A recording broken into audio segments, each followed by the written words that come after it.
No mundo dos negócios, cada decisão conta. Por isso, nosso escritório oferece soluções em contabilidade, governança e consultoria estratégica. Com foco em resultados consistentes e sustentáveis, entregamos o melhor para você. Atuamos lado a lado com empresas que desejam crescer com integridade, transparência e visão de futuro. Aqui, não entregamos apenas números, entregamos clareza, planejamento e confiança. Business, consultoria e governança. A governança que transforma, a contabilidade que inspira a confiança.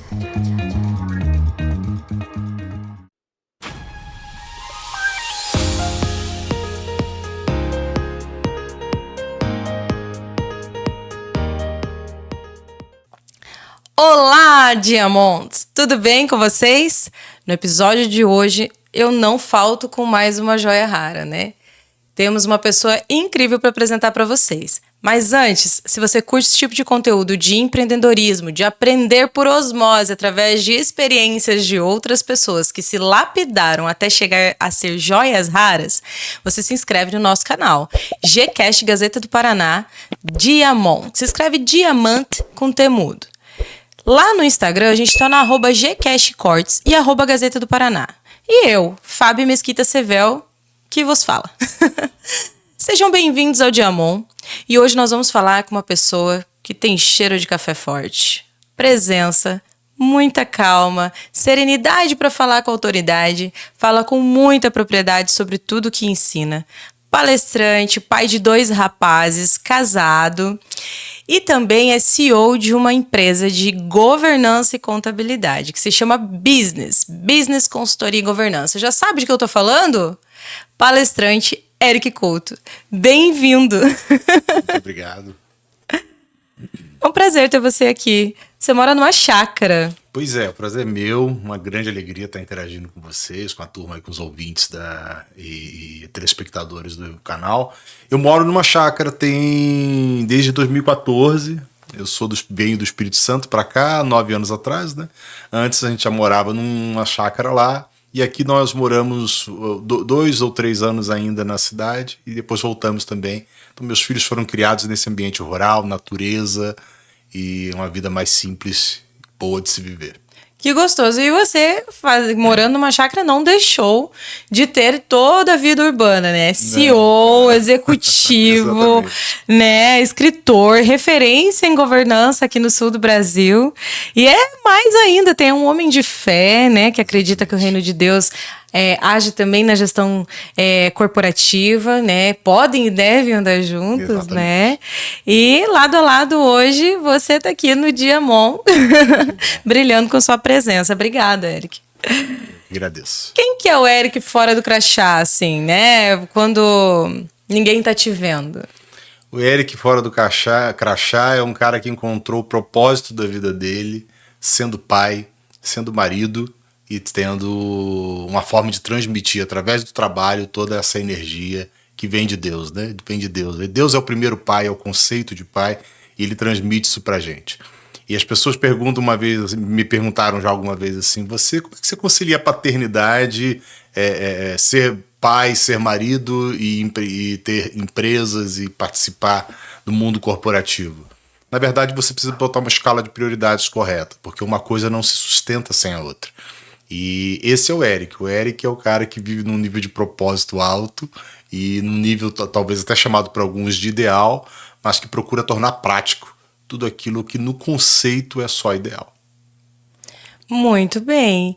E como que essa vida na natureza influencia na sua maneira de liderar? Eu aprendi com a Bíblia de que uma das formas de você conhecer a essência verdadeira de Deus, não por uma ótica religiosa, é você aprender a observar a natureza. E é incrível como nas coisas simples da natureza você encontra todos os princípios que você precisa para o mundo corporativo. Por exemplo, um dos princípios da governança corporativa é a integridade. Quando você lida com a terra, você é obrigado a ser íntegro. Ser íntegro não é só ser honesto, é ser integral, é ser inteiro naquilo que você está fazendo, né? E quando você lida com a natureza e espera colher frutos dela, você precisa dessa integridade. Você precisa entender que você é parte de um processo. Esse é outro princípio da governança corporativa, que é o princípio da accountability, ou seja, prestação de contas. Eu estou num ambiente natural, eu não estou ali para extrair, eu estou ali para fazer parte de um todo. E isso ensina para nós sobre liderança. Muito bem, que aula! Qual virtude te define como homem e como profissional? Eu sou um entusiasta das 4 virtudes cardeais: fortaleza, justiça, temperança e sabedoria, ou prudência. Eu acho que a que me define melhor hoje é a fortaleza. A virtude da fortaleza não se trata de você ser forte para fazer o bem a si mesmo. A virtude da fortaleza, ela se caracteriza exatamente por você entender que toda a força que você tem, toda a habilidade que possui é para estar a serviço do seu próximo e servir de abrigo, proteção e suprimento a quem precisa. E isso é o princípio da responsabilidade individual que pode estruturar toda uma sociedade e que tem sido abandonada nos nossos dias. Muitas pessoas evidenciam a oportunidade de aparecer, de estar em evidência e se esquecem de se oferecer como fortaleza.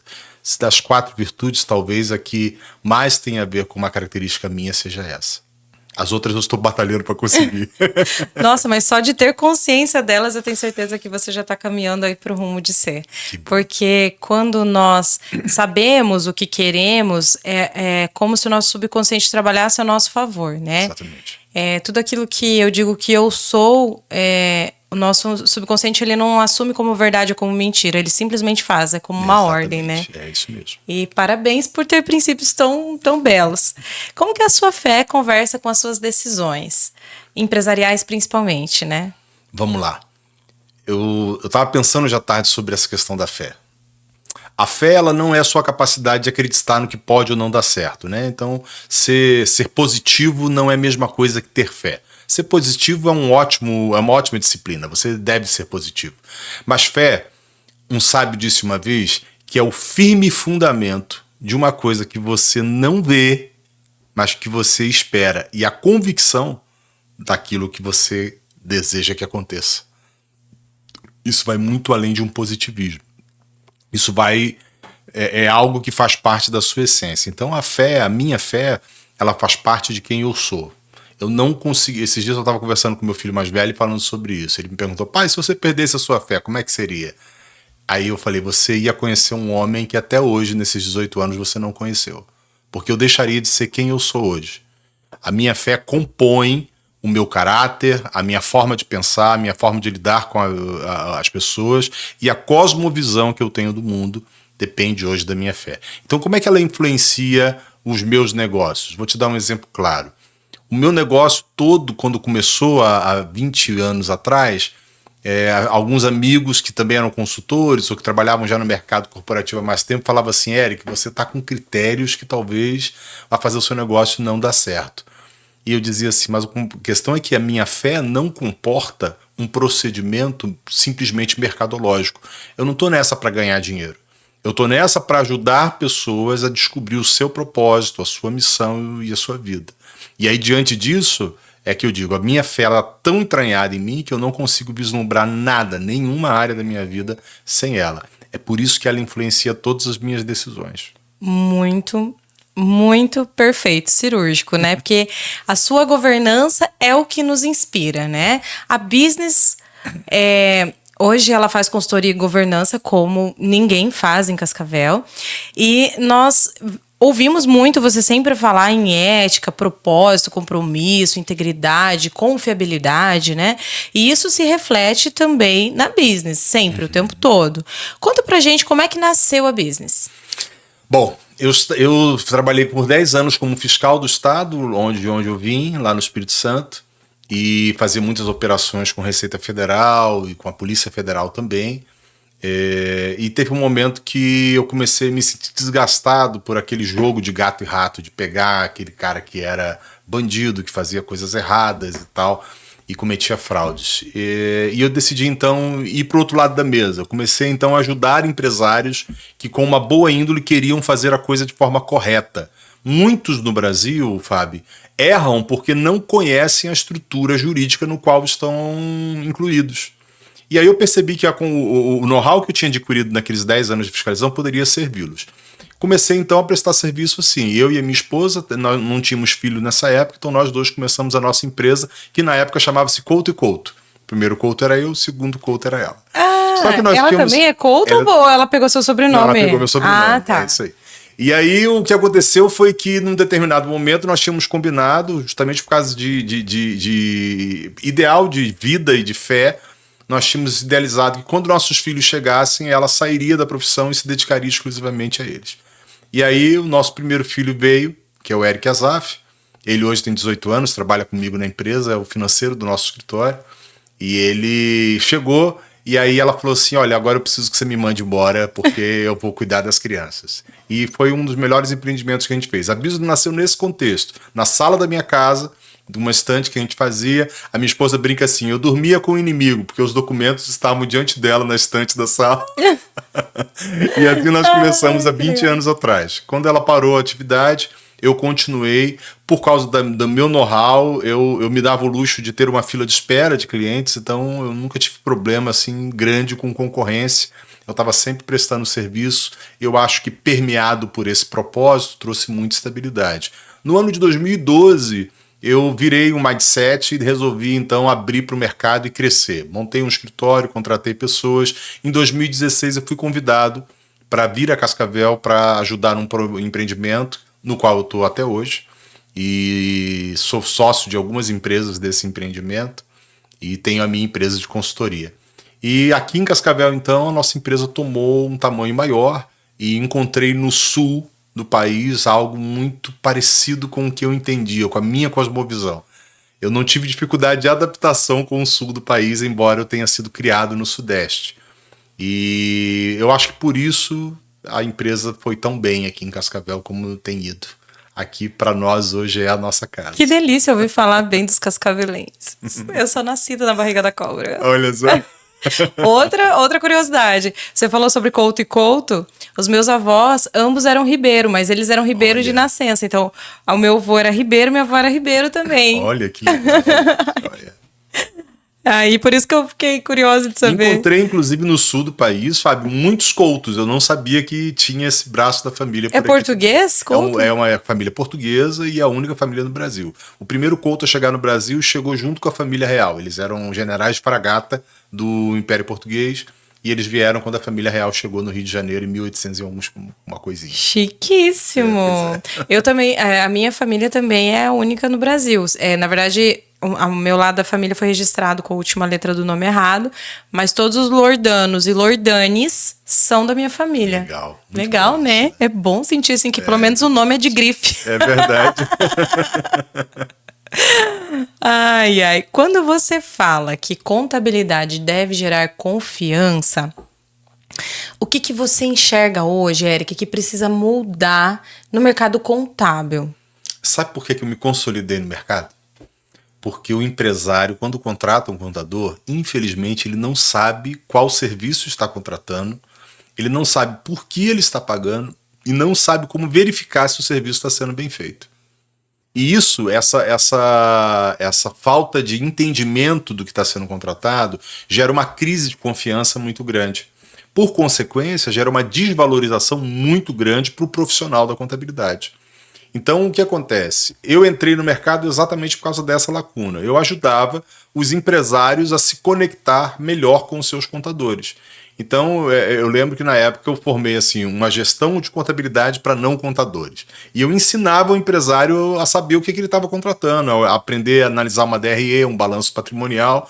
E isso, com a medida que ele adquiria conhecimento, ele valorizava melhor o serviço do seu contador e tinha uma relação mais saudável com ele. Com o passar do tempo, aqui em Cascavel já, eu comecei também a prestar serviços de contabilidade por causa da demanda de algumas pessoas.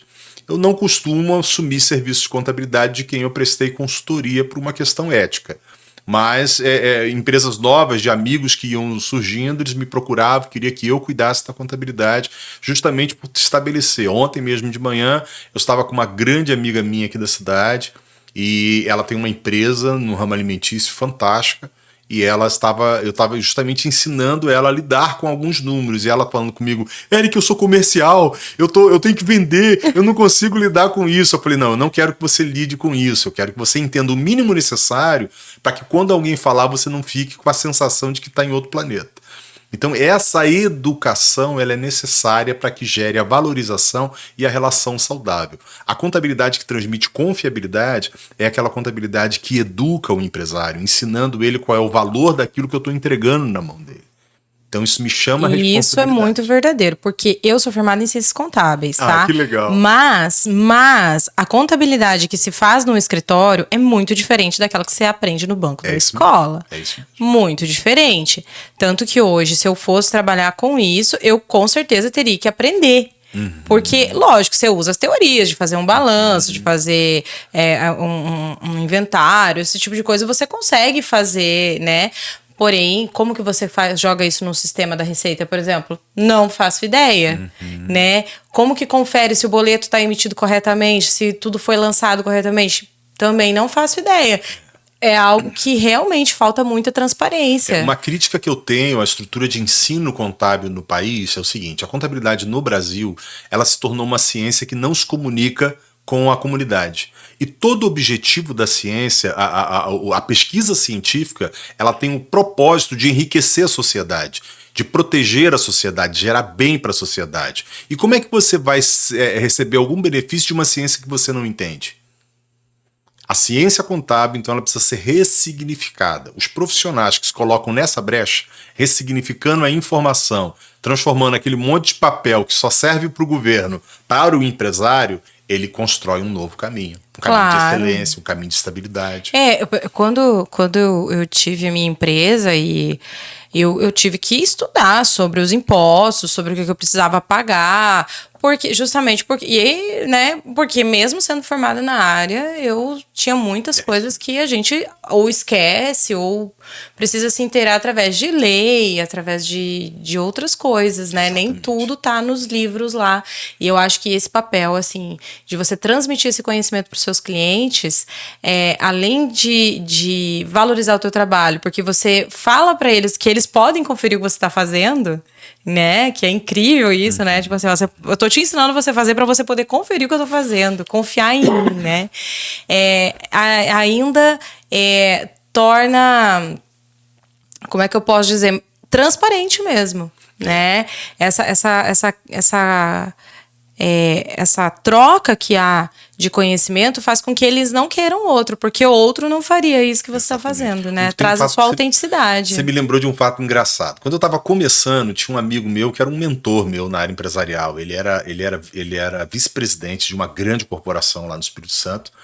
E ele, ouvindo meu projeto de consultoria, ele me disse assim, Eric, consultoria não resolve problema, ela cria problema. E eu falei assim, cara, eu não dou conta disso. Não, você tem que criar problema para o cara sempre estar dependendo de você. Eu falei, cara, mas isso não é ético, isso não é moral. Eu não dou conta disso. Aí ele falou comigo assim, então mude de profissão, porque você trabalhar nessa área você não vai conseguir ir bem.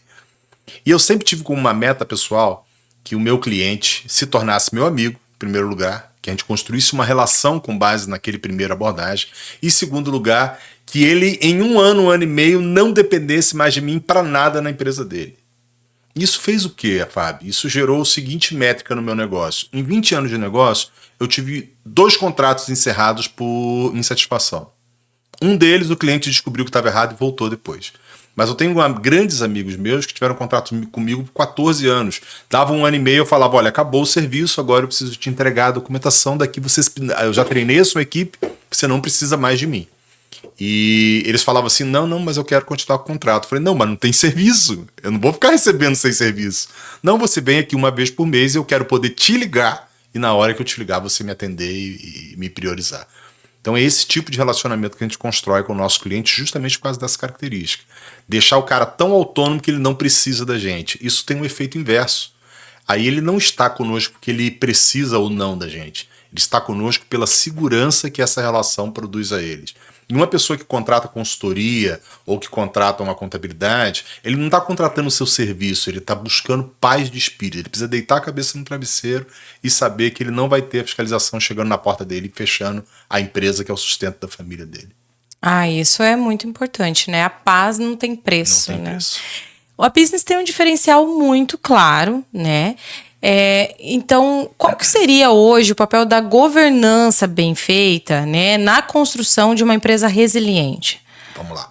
A governança corporativa ela se baseia em 6 princípios básicos, eu não vou detalhar eles agora, mas eles têm 6 pilares que sustentam a governança. A governança é a forma como eu vou gerir um determinado negócio. E no Brasil, tem-se uma consciência equivocada de que governança corporativa é assunto para empresas que faturam mais de 300 milhões no ano. Isso não é verdade. Existem modelos de governança, por exemplo, a gente chama de Lean Governance, que se adaptam a startups, a empresas que estão naquela fase embrionária ainda, querendo crescer tecnologicamente ou com outra iniciativa, e também com a microempresa. O meu diferencial desde o início da minha consultoria é que eu sempre foquei na pequena e na média empresa. A paixão minha é pegar um negócio que está incipiente, que não tem muita referência ainda, que está sendo construído, e alimentar essa pessoa com sabedoria, com inteligência de negócios para que ele possa crescer. A governança, então, ela quando adaptada a essa realidade, ela não tem aquele processo burocrático estruturado, como uma empresa que fatura 300 milhões de reais, que tem capital aberto na bolsa ou algo similar, mas de uma forma simplificada, ela traz esses valores. Então, por exemplo, a transparência que eu preciso ter com os stakeholders. Nossa, Eric, você falou em inglês agora, é verdade, isso é esse termo em inglês. Quer dizer o seguinte, os meus colaboradores, os meus fornecedores, os meus clientes, eles esperam alguma coisa do meu negócio. A forma como eu me relaciono com eles vai consolidar a minha permanência no mercado, vai gerar resiliência ou não. Isso é governança. E quando eu tenho essa relação baseada em integridade, transparência, responsabilidade, aí sobre responsabilidade eu gosto sempre de falar uma coisa que eu escrevo nos meus livros.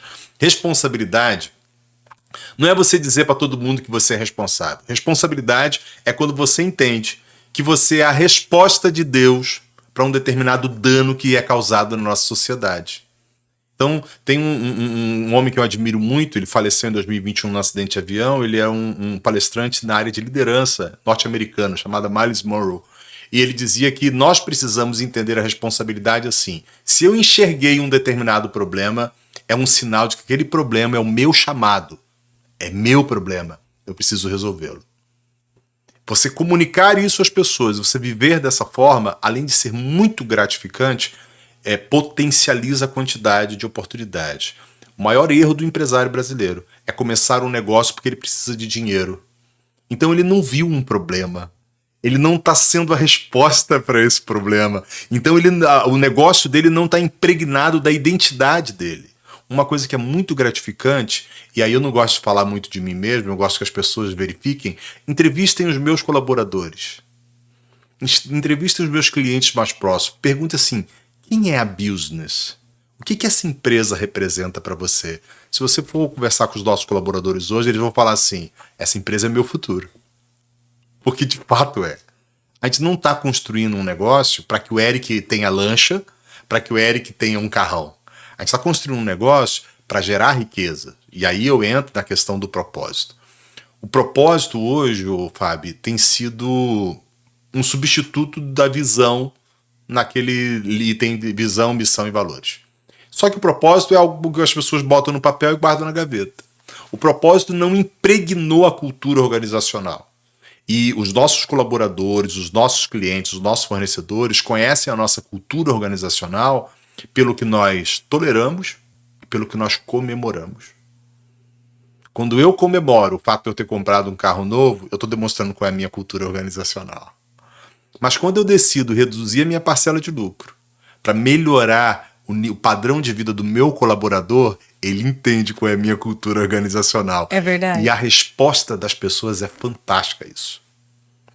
Hoje o mercado de contabilidade tem uma crise muito grande com mão de obra. Graças a Deus nós não temos essa crise. As pessoas querem trabalhar conosco. Elas têm esse propósito envolvido na vida delas. E nem todos são têm a mesma fé que eu. Alguns têm uma fé diferente, alguns não professam nenhuma fé, mas eles são contaminados com essa esperança boa de fazer algo que transforme o lugar que você está. Mas é que aí é uma coisa que eu também percebo na minha equipe. Que, às vezes, uma pessoa espiritualizada é muito melhor que uma pessoa religiosa. Sim, é verdade. Porque religiosidade não tem nada a ver com espiritualidade. Porque existem pessoas que têm a religião, que têm uma doutrina, porém têm um coração peludo e feio. É isso mesmo. Né? É isso mesmo. E existe pessoa que não acredita em nada, porém tem uma espiritualidade, princípios bem definidos, valores bem definidos e que se alimenta e que alimenta a própria alma de coisas boas, né? E eu acho que quando você coloca algo pra fora é porque já esteve dentro, né? Então, se teu interior tá bonito, o teu trabalho vai ser bom, teus relacionamentos vão ser saudáveis. Enfim. A boca fala do que o coração tá cheio. Exatamente. C.S. Lewis dizia, falando sobre isso aí que você disse, ele dizia o seguinte, que de todos os homens maus, os piores são os homens maus religiosos. Não é que todo religioso é mau. Sim, mas sim, os homens claro. maus que usam a religião para propagar, para consolidar e executar a sua maldade, esses são os piores nessa lida, né? Mas é porque, na verdade, são máscaras. A religiosidade, ela não é ruim, não é isso. Mas o que eu digo é que existem pessoas de mau caráter e que estão dentro da religião, né? E usam a religião para se promover. Aí coloca um versículo bíblico, uma foto linda, mas aí no outro dia rouba outra pessoa. Não tem nada a ver uma coisa com outra, né? Um dos meus sócios hoje, que se tornou sócio agora esse ano, né? Eram 2 colaboradores nossos e nós fizemos o convite para eles adquirir cotas da empresa conosco. E um deles, ele falou, quando ele chegou há 7 anos atrás para trabalhar com a gente, teve uma situação que nossa equipe errou e causou uma multa para um cliente. Aí ele veio até mim, Eric, eu apurei ali a multa e tal, o que a gente faz agora? Falei, como assim o que a gente faz? Não foi a gente que causou? Sim. Então a gente vai pagar. Não, mas os escritórios por aí não são assim, não. Falei, os escritórios por aí eu não sei o que acontece. Mas aqui, o que é nossa responsabilidade, nós assumimos. Então pode ligar para o cliente, diga a ele que nós erramos, que nós estamos quitando hoje e ele não vai sofrer dano nenhum. Aí ele falou assim, rapaz, eu nunca vi isso. Eu falei, então é porque você não deu sorte, porque tem muita gente boa fazendo honesta, isso hoje. né? Com certeza. É verdade. Eu tenho a tranquilidade e a alegria, Fábio, de afirmar que, graças a Deus, a maioria são sérios e honestos. Eu não sou uma exceção nesse procedimento dentro do nosso setor. Infelizmente, os que mais vêm e ficam em evidência são os que fazem o erro. Mas a maioria não é a que faz o erro. Governança que transforma e contabilidade que inspira confiança. Esse é o lema da Business Consultoria e Governança. O mentor que escreve livros está aqui na minha frente, né? Ele fala pouco sobre os seus livros, mas agora eu quero que ele fala um pouquinho mais. Da rede Os Nós, Finanças e o Reino de Deus, que te levou a escrever sobre esses temas? Bom, eu escrevo desde os 15 anos de idade. Comecei a escrever com 15 anos. A minha mãe eu fui alfabetizado em casa pela minha mãe, no Rio de Janeiro, e cheguei na escola com 7 anos já sabendo ler. E eu sempre li muito pelo encorajamento da minha mãe. Nós nos tornamos não só alfabetizados, mas letrados por isso também. Então, com 15 anos, eu comecei a escrever histórias fantásticas e me envolvi nesse mundo de fantasia e tal. Era muito prazeroso para mim isso. Com passado alguns anos, há um tempo atrás, eu comecei a ter algumas ideias e não começou com a escrita, começou com palestras. Teve uma vez que em 2020, eu tinha dado uma palestra em 2018, lá no Espírito Santo ainda, para um determinado grupo de uma igreja, falando sobre a importância de que a religião transcendesse o aspecto institucional e se transformasse numa perspectiva de comunhão, relacionamento e serviço mútuo. E a palestra foi sobre esse tema. 2020 eu tive que fazer uma cirurgia no joelho, porque eu praticava alpinismo e eu batia com meus joelhos na pedra, e eu tive que fazer a cirurgia em 2020 no meu joelho direito por causa disso. E aí, nessa cirurgia, eu ia ficar 60 dias de pé pro alto. A minha esposa falou assim, meu Deus, você vai surtar parado, porque eu não aguento ficar parado, né? E o que eu fiz? Eu fui reassistir a minha palestra. E nisso de reassistir a minha palestra, eu tive uma ideia. Vou digitar toda a palestra. E eu fui ouvindo a mim mesmo e digitando, e quando terminou tinha 56 páginas a palestra. Aí eu falei assim, vou escrever um livro. Organizei aquilo em capítulos e isso deu um livro que eu vou dizer para mim, foi uma das experiências mais gratificantes que eu tive. Porque eu percebi no final que eu estava imprimindo o que eu penso que deva ser a vida. A vida não é uma questão de perspectiva e cada um tem a sua. Existem princípios da vida que potencializam a vida ou que geram desespero, aflição e angústia. A comunhão, a vida em comum, o relacionamento não pretensioso, mas despretensioso e o serviço ao seu próximo, ele gera uma quantidade de vida que nós podemos definir como vida abundante. A gente entende errado, às vezes, a fala de Jesus, quando ele fala eu vim para que vocês tenham vida e vida em abundância. A gente pensa que vida em abundância é abundância de recursos terrenos, mas a abundância de vida, ela implica numa quantidade de vida que eu possa oferecer ao meu próximo. Não necessariamente para ter algo em troca, mas para oferecer pela quantidade que eu tenho. E isso acontece nesse contexto. Da Rede dos Nós trata disso. De uma vida que transcende o aspecto religioso e que me motiva a buscar uma vida em comum com o meu próximo, um relacionamento verdadeiro, íntegro, honesto com o meu próximo e uma vida de serviço àqueles que estão perto de mim. Essa é a pegada de Da Rede dos Nós. Foi muito marcante para mim. Eu imprimi só 1000 livros, foi um protótipo, digamos assim, e em 4 meses nós tínhamos vendido tudo. A rede de amigos e foi muito bom. O segundo livro eu não ia escrever. Eu tinha feito um treinamento na empresa, lá no grupo que eu trabalho hoje, e eu tinha feito um treinamento de 8 sessões, onde eu ensinava sobre finanças pessoais para as pessoas. Tinha alguns colaboradores nossos que estavam endividados, e aí eu falei assim, vou fazer um treinamento para ajudar eles a sair do contexto de dívida. Fiz esse treinamento, juntei 12 pessoas ali e comecei a gravar aquelas 8 sessões. E por farra, eu postei no YouTube, no meu canal lá, Eric Couto Oficial. Quando eu postei esse treinamento gratuito, começou a vir muita gente me procurando. Eric, isso é fantástico. Eric, você tem que escrever um livro sobre isso. Não, acho que não, você tem que... Aí o que eu fiz?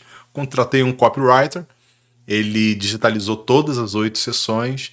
E aí eu fiz um outro livro.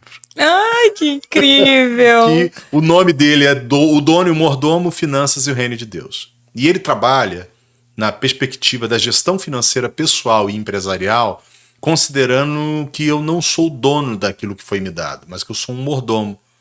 E o dono é Deus. Deus me deu alguma capacidade de gerar riqueza a fim de que eu gere riqueza. Gerar riqueza não é gerar dinheiro. Gerar riqueza se repousa quando eu multiplico a riqueza que eu recebi com o meu próximo. Então, quando eu pego a Fábio, me torno amigo da Fábio e nós começamos a trabalhar juntos, eu começo a compartilhar conhecimento, eu estou gerando riqueza. E Jesus chega a dizer em Lucas 16, Fábio, que nós devemos fazer amigos que um dia nos recebam nos tabernáculos eternos quando essas riquezas faltarem. E ele diz que a gente deve usar dessas riquezas para isso. Então você pensar em riqueza como geração de dinheiro e de bens é você limitar, é você reduzir muito o significado do que é verdadeiro. Prosperidade riqueza. Não é só dinheiro, não. Né? Eu falei sobre isso num podcast anterior, que era justamente isso. A quantidade de bênçãos que a gente recebe e que nos tornam prósperos, que as pessoas veem como se você tivesse dinheiro, mas às vezes você não gastou nada para ter aquilo. Exatamente. Não é verdade? É isso mesmo. Eu falo assim, a vida nos enche de presentes para quem tem humildade de aceitar. É verdade, isso mesmo. Né? Às vezes a gente se coloca numa postura de não precisar, ou não querer precisar, não querer depender, mas se nós nos negamos a nos relacionar, a gente bloqueia a nossa prosperidade. Quando eu descobri isso, a minha vida fluiu assim, ó. E um dos capítulos mais provocativos desse livro, ele não está lançado ainda, tá? O Finanças do Reino de Deus, ele está saindo da editora, eu fiz uma parceria com a editora Viseu, e ela está lançando esse livro agora, daqui a máximo 30 dias, 20 dias úteis, eu devo estar com ele nas livrarias do país. Mas o que acontece é que esse livro, um dos capítulos mais provocativos dele, eu falo sobre a mentalidade de escassez. Sabe como é que começa a mentalidade de escassez? Eu não tive quando eu era pequeno, agora eu quero ter. Ou eu não tinha, então eu não vou deixar meu filho passar. Eu estou implantando, eu estou gerando um legado de escassez. E tudo que nasce a partir de descontentamento, de insatisfação, não gera verdadeira riqueza. Pode até gerar dinheiro, mas não gera verdadeira riqueza. Isso a gente precisa entender para encerrar a mentalidade de escassez e começar a gerar riqueza. É isso que eu fomento. Tem coisas assim, isso eu aprendi com barras de aços, mas que é muito verdade. 2 frases: o que pode melhorar e o que mais é possível. São coisas que tiram seus limites para qualquer coisa. Exatamente. Principalmente para ingratidão. Exatamente. Porque quando você olha para alguma coisa que deu errado e você olha e fala o que pode melhorar, você tira a culpa do outro e traz para você a responsabilidade de fazer a sua vida melhorar. E aí você sai da culpa, sai do erro, sai daquilo que deu errado e olha pra frente. Você é protagonista, para. Ah, mas é que fulano me fez mal. Não, mas é que não sei o que aconteceu, não foi culpa minha. Tudo bem, mas a gente não tá lidando com culpa, a gente tá lidando com o que pode melhorar. Exato. Ou eu decido ficar parada ali chorando, e mesmo que a culpa não tenha sido minha, eu ficar naquela situação que o outro me causou, algo que saiu do meu controle, e partir para aquilo que eu quero controlar, aquilo que eu posso fazer, aquilo que eu consigo fazer, né? E o que mais é possível é, quando tudo dá errado, você olha, o que mais é possível, você consegue se antecipar ao risco. Quando tudo dá certo, você pergunta o que mais é possível, você consegue ficar mais feliz porque ainda pode melhorar. Então, eu junto os dois. Eu costumo dizer que a desventura você pode ver ela de 2 formas. Você pode ver assim, puxa, não esperava e me aconteceu. Isso é paralisante. Ou você pode ver a desventura assim, rapaz, eu não vejo a hora de descobrir o que Deus tem de novo pra mim. É verdade. Porque se algo não deu certo, é sinal de que algo vai dar certo.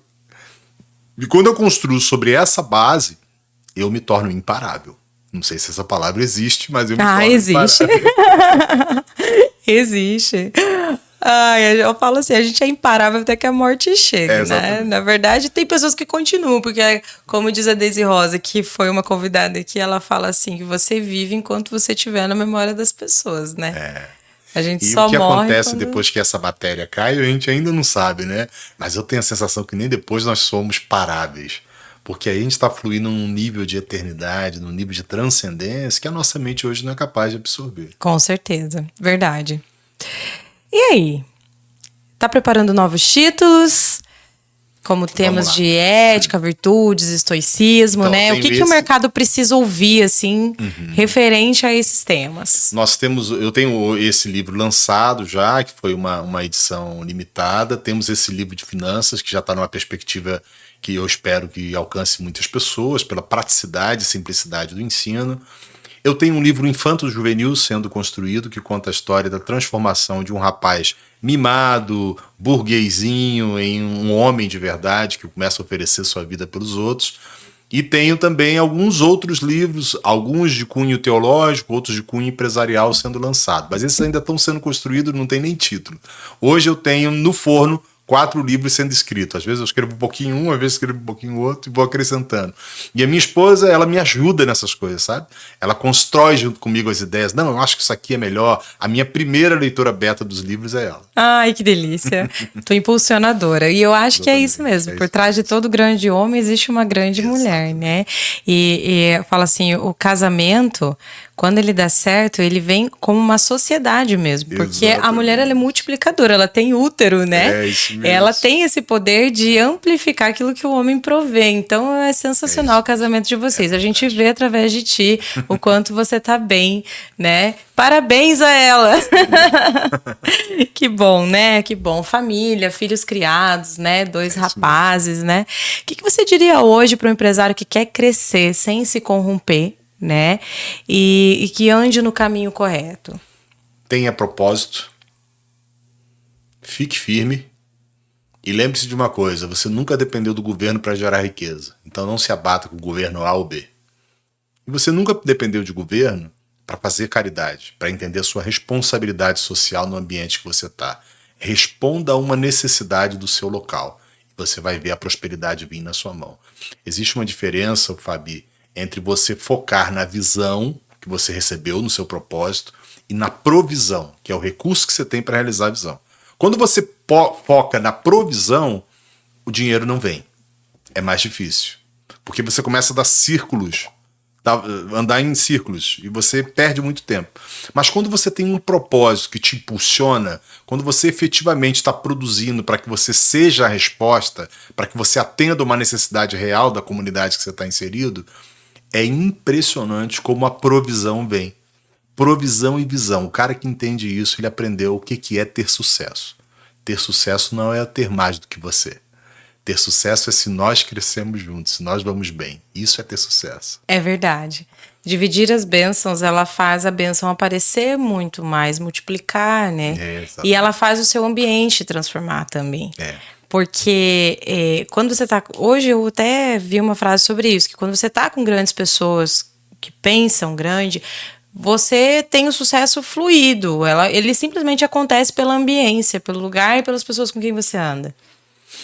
Uma vez me botaram numa caixinha de pergunta minha do Instagram assim: Eric, é muito bonito que você fala sobre propósito, mas isso não paga os boletos no fim do dia. Verdade. E é justamente por isso que os boletos não estão sendo pagos. Porque o objetivo do propósito não é pagar os boletos. Pagar os boletos é minha responsabilidade. O objetivo do propósito é me dar sentido na vida. Eu uma vez perguntei para um grande amigo meu, perguntei para ele assim: se essa fosse a sua última semana de vida, você descobrisse isso hoje, você estaria fazendo o que você está fazendo hoje? Porque, eu estou persuadido a crer, Fábio, que se eu não estou fazendo o que eu faria se fosse a minha última semana de vida, eu estou perdendo o meu coração. A troco de quê? Troco de dinheiro? Não vale a pena. Aí você pode me perguntar assim: você está fazendo hoje o que você faria se fosse a sua última semana de vida? Sim. Eu ia te perguntar isso agora. Se você já teve que escolher entre o certo e o fácil. Todos os dias. Todos os dias. E às vezes o certo desce como uma sopa de arame farpado. Ai, que delícia. Briga. Esses dias como é que me disseram? Ai, eu engoli a briga de 5 gatos. Desceu arranhando. Isso. Mas qual é a vantagem? Olha, eu gosto de dizer o seguinte: integridade é o que você faz quando ninguém está te olhando. Quem é o Eric quando ninguém está vendo ele? Isso é integridade. É verdade. Então a gente não faz o certo porque tem uma recompensa. A gente faz o certo porque isso passou a ser quem eu sou. E tem algum momento que você lembra assim com carinho de alguma coisa que você fez, que foi um ponto de virada na sua forma de liderar? Tem. Eu percebi, eu sou um cara muito exigente. Tenho um nível de exigência altíssimo. E eu me exijo muito. Só que eu não percebia o quanto eu fazia isso também com as pessoas. Então eu achava que isso tinha alguma coisa a ver com algum tipo de diagnóstico que eu pudesse ter, de que com o tempo as pessoas gostavam de mim, mas preferiam não estar tão perto. E eu não entendia direito como isso acontecia, ficava na crise, mas eu também muito acelerado, não cuidava disso. Eu lembro do dia que eu percebi que o meu nível de exigência tirava a simplicidade da vida das pessoas. E simplicidade é quando você não exige nada de Deus, das pessoas e de si mesmo. É isso que produz leveza. Sabe qual era o meu grande medo? Era que ao não exigir nada de mim, de Deus, das pessoas, eu me tornasse um cara relaxado, sem compromisso. Isso não é verdade. Você pode ser extremamente comprometido, ter o que eu chamo de espírito de excelência no que você faz e ainda assim ter uma vida simples, produzir leveza. Um dos votos de cavalaria na Idade Média, o cavaleiro se propunha a produzir largueza. E quando eu vi esse voto, eu fiquei assustado. O que é produzir largueza? Produzir largueza é o contrário de produzir angústia. Então, o estilo de quem é muito exigente geralmente produz pressão e angústia nas pessoas. Teve um dia que eu percebi que eu era esse homem.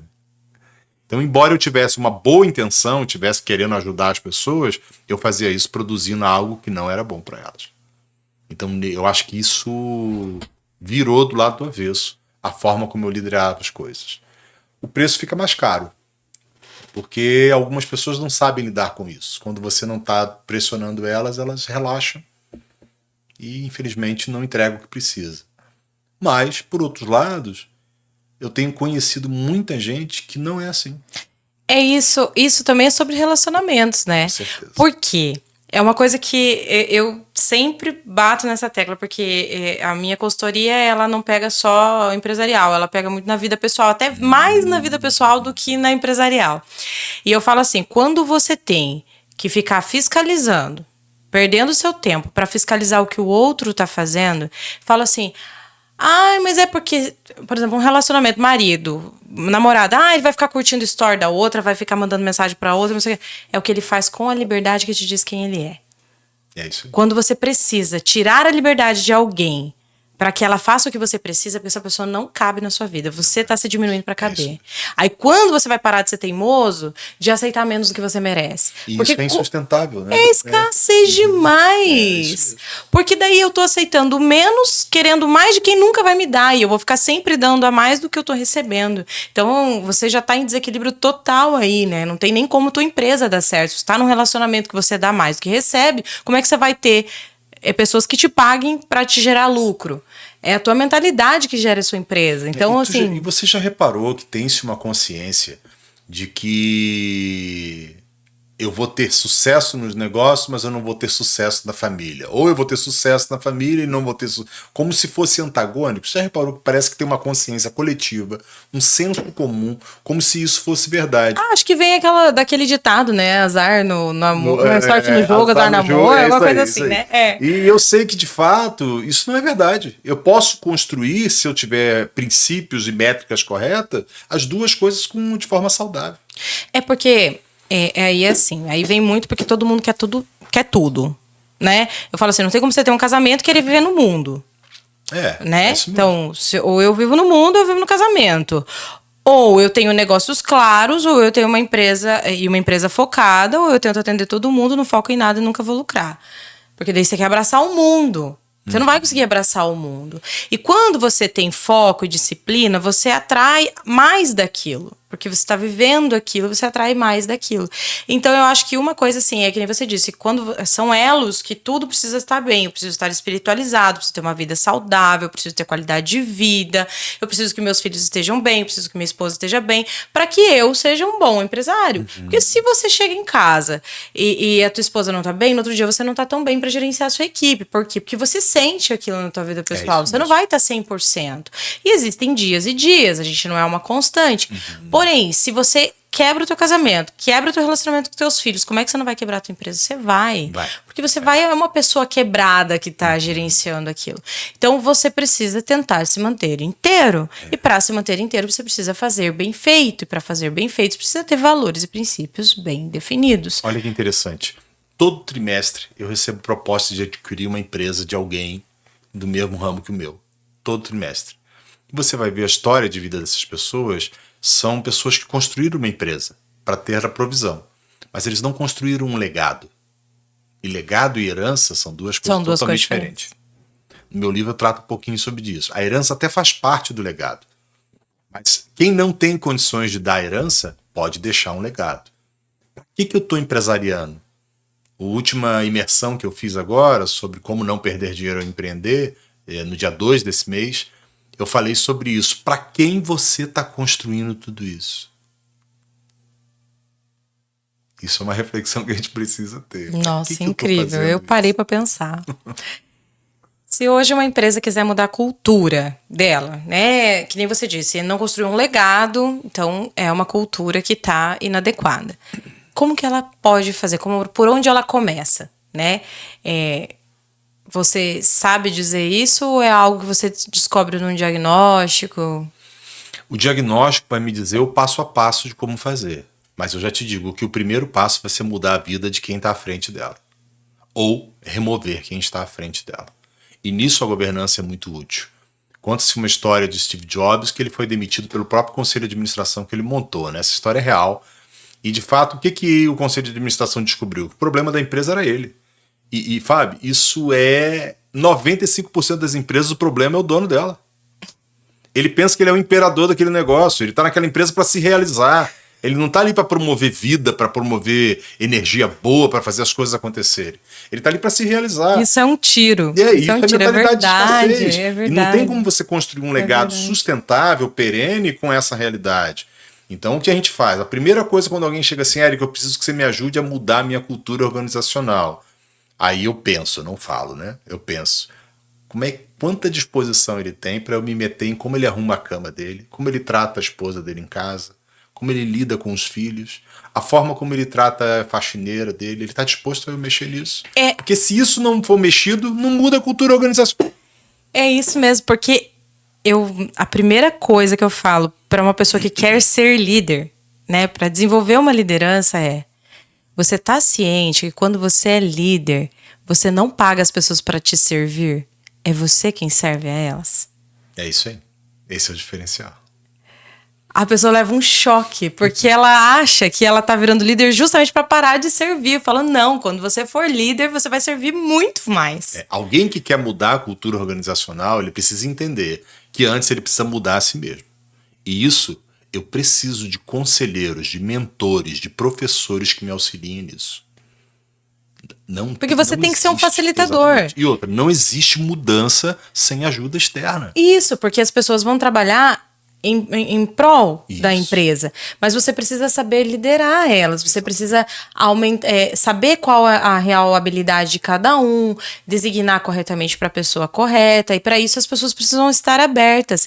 E não há isso sem troca, né? Então, se ela não sentir que ela se serve daquilo, ela não vai fazer com entrega, né? Então, realmente, o propósito tem tudo a ver, né? A gente vê que o teu conhecimento é muito embasado, né?